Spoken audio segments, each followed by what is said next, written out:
So now apparently one of the worst updates that was implemented back in June has essentially been somewhat scaled back.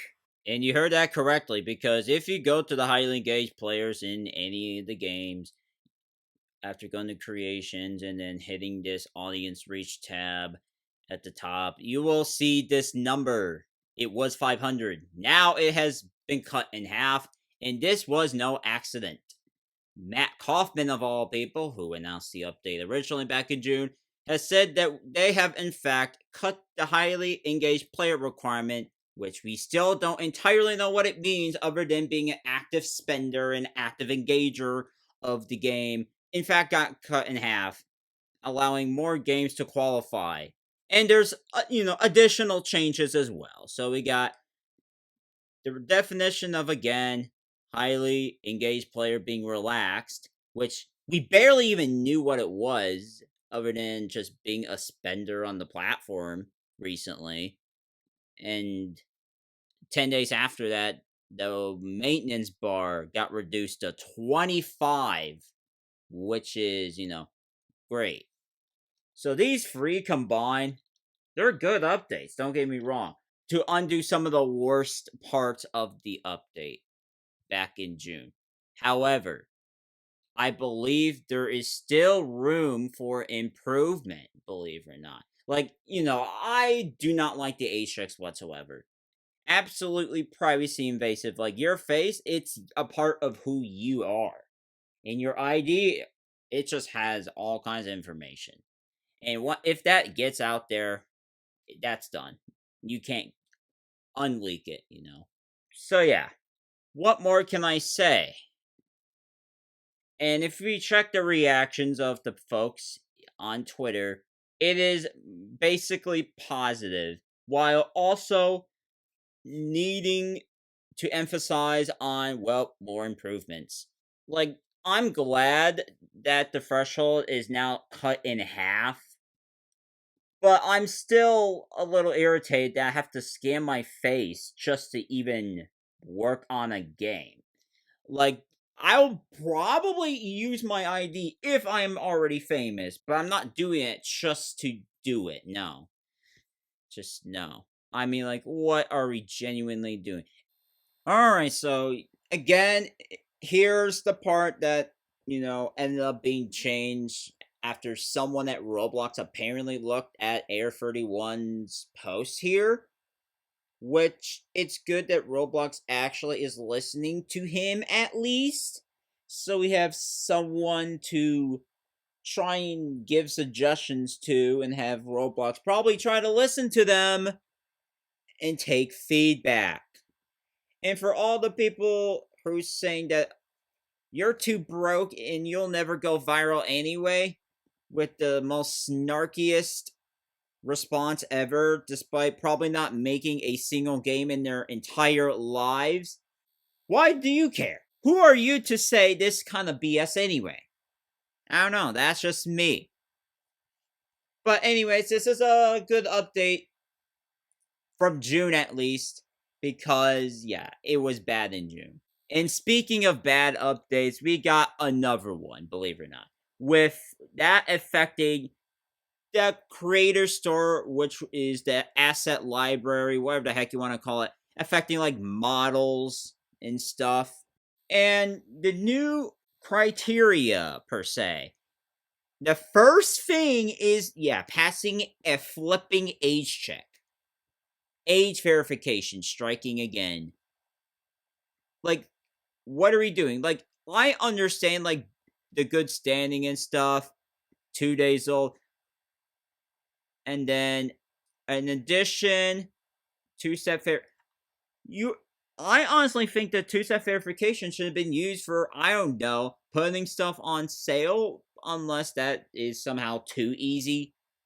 But this just pains me that they're now forcing an age check or even your government ID just to publish a freaking model on Roblox. Like, it started with, oh, you just needed an age check to chat. Next thing you know, we are in August 2026, where you have to scan your face to access basically half of the freaking website and do half of the functions that make Roblox, well, Roblox. It's disgusting, honestly. And these age checks, they have to be gone. Like, realistically, that's not possible, but still. I'm just irritated that now I have to scam my face to even continue publishing models of warships, ladies and gentlemen. Warships with different names. And that's all I've been doing for the last couple months in Roblox Studios, just making warships. Now, Roblox just said, yeah, guess what? You have to scan your face for that. At least putting the new ones on sale. And it says, well, we shouldn't take down assets, but what are the odds that they totally accidentally remove them off sale? It's not 0. It's probably not 100 as well. So we gotta watch out for that too. Make sure Roblox isn't doing some sneaky crap or just accidentally doing something that'll just, drive people up a wall. And it shows up when you go to the learn and then the assets and all this other crap here. Same requirements. It's kind of unfortunate because this is like the last reason why I am still basically making stuff on Roblox. Now I just can't create anything anymore, and there's literally no point in being on Roblox at this point. And I'm probably gonna have to, finish using old Roblox gameplay and find something else to use for future gameplay, like maybe Minecraft or just whatever else. Feel free to comment what I should play while talking about these topics. And let's look at the feedback. When will the safety dashboard be of... Okay, this is just regarding the standing. Worst suggestion of all to up age check to make an account. Yeah. So if Roblox actually manages to require an age verification to make a single account, they're gonna have to get slimed out in Minecraft because this is just horrifically stupid. And then, yeah, there we go. At this rate, with how many things are being locked behind age check, how long is it going to take until you need to do age check just to make an account? Maybe by the end of the year, if, that's my guess. Towards the end of the year or by September, if I were to guess. I can't wait till this gets bypassed and deters actual creators from publishing.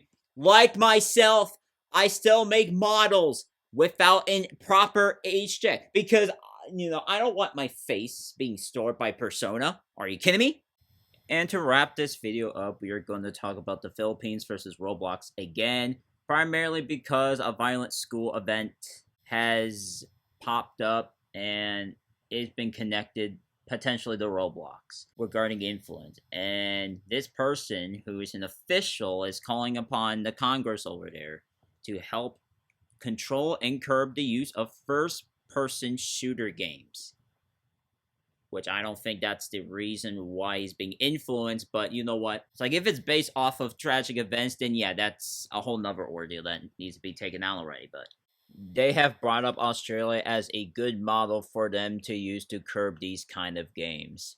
And Boxfire is, nice enough to drop the article that we will look into. And yeah, this person said it best: if a Lego game makes you go ballistic and start doing all these violent atrocities to a school, then that already eliminates the influence of Roblox. Like, I would think there's like something deeper than just, oh, it's the game. No, it's not the game. I'm sure it's not the game itself. I played such, shooter games before. It didn't lead me to do any heinous stuff. It's usually what goes on outside of those games, But let's look into the article about this. And yeah, the person here who did it was in 8th grade, believe it or not, and streamed it on Facebook and another website. And this was probably, pushed to a point because this is not just like a random incident. There is a pattern to be seen here. The child was very exceptional, and then the sentence before that is said, it seems the child was in fact radicalized. So, again, that is just quite unfortunate that these children are getting radicalized on Roblox. Meanwhile, Roblox moderation, which is half ran by bots, is just farting around till that 23rd hour and realizing, oh crap, and then probably do something about it. Not to entirely blame it on moderation, but yeah, moderation got to step it up, man. And these, people responsible for radicalizing minors need to be held accountable to the fullest extent of the law, wherever they're from. Okay, I'll just throw that out there. And because of this incident with the school tragedy, the nation is now pushing for a total ban in a following tweet with Blockswire. So yeah, if this does go through, expect another video about this. So that's going to be all I have for this video. And if you guys like this kind of video, where I just talk about everything going on, hit that like button and subscribe so YouTube will know that people are in fact engaged with my content. And also comment what you guys think in the comment section and give me some feedback, if you will. And I will see you guys in the next video.